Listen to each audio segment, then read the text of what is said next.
क्या आप जानते हैं कि शार्क टैंक इंडिया के इतिहास में एक ऐसा मामला भी आया जिसने लाखों दर्शकों को चौंका दिया, जहां स्टार्टअप की सफलता की कहानी एक बड़ी साजिश बनकर सामने आई। एक लग्जरी कॉस्मेटिक्स ब्रांड, करोड़ों की बिक्री के दावे और शार्क्स के सामने टूटती हुई सच्चाई। आज हम आपको ले चलेंगे शार्क टैंक इंडिया सीजन 4 के सबसे विवादास्पद एपिसोड की गहराई में। शुरुआत बहुत धमाकेदार थी। ये स्टार्टअप एक लग्जरी कॉस्मेटिक्स ब्रांड के रूप में सामने आया, जिसने दावा किया कि उसने केवल 3 साल में करोड़ों की बिक्री कर डाली। उन्होंने बताया कि पहले साल में 5 करोड़, दूसरे साल में 15 करोड़ और तीसरे साल में 20 करोड़ का टारगेट पूरा किया। शार्क्स भी इन आंकड़ों से हैरान थे, पर असली खेल तब शुरू हुआ जब इन दावों पर सवाल उठाए गए। जैसे ही विनीता सिंह ने मैन्युफैक्चरिंग कॉस्ट के बारे में सवाल पूछे, उनके चेहरे पर असमंजस साफ झलक रहा था। उन्होंने कहा, आपके प्रोडक्ट्स की लागत इतनी ज्यादा क्यों है? इसके बाद अमन गुप्ता ने वेबसाइट ट्रैफिक और बिक्री के आंकड़ों के बीच असामान्यता को देखा। उन्होंने पाया कि इतनी कम विजिट्स के बावजूद इतनी बड़ी बिक्री संभव ही नहीं थी।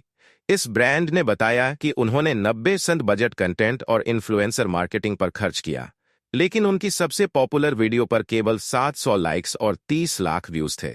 ये आंकड़े किसी बड़े झूठ की तरफ इशारा कर रहे थे। इतना बड़ा डिस्कनेक्ट, क्या इन व्यूज को खरीदा गया था या फिर ये केवल एक दिखावा था? उनके डैशबोर्ड पर अचानक बढ़ते हुए सेल्स ग्राफ और फ्लैश सेल्स के दावे, पर शार्क्स को एक भी प्रमोशनल कैंपेन या विज्ञापन देखने को नहीं मिला। क्या ये सिर्फ आंकड़ों का हेरफेर था? उन्होंने बॉलीवुड और क्रिकेट के बड़े नामों के साथ विज्ञापन किए। करीना कपूर और केएल राहुल जैसे नाम उनके प्रचार में शामिल थे, पर सवाल ये था कि इतने महंगे एंडोर्समेंट्स का फंड कहां से आया? इस ब्रांड ने यह नहीं बताया कि इन सेलिब्रिटी विज्ञापनों का खर्च कैसे वहन किया गया। शार्क्स ने सीधे सवाल पूछे, आपके दावों को साबित करने के लिए हमें जीएसटी रिटर्न और बैंक स्टेटमेंट दिखाएं। लेकिन उनके पास कोई ठोस जवाब नहीं था। ये सबूत मांगने पर सारा मामला और संदिग्ध हो गया।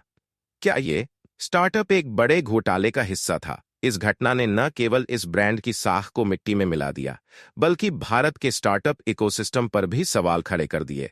क्या ऐसे ब्रांड्स की वजह से ईमानदार उद्यमियों का नुकसान हो रहा है? शार्क टैंक जैसे प्लेटफॉर्म पर आने का मतलब है ईमानदारी और पारदर्शिता, लेकिन जब ये गायब हो जाए तो सारा सिस्टम ही खतरे में पड़ सकता है।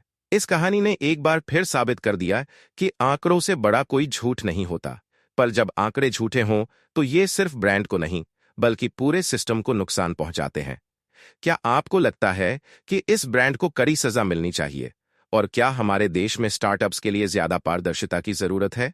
अपने विचार कमेंट्स में जरूर बताएं।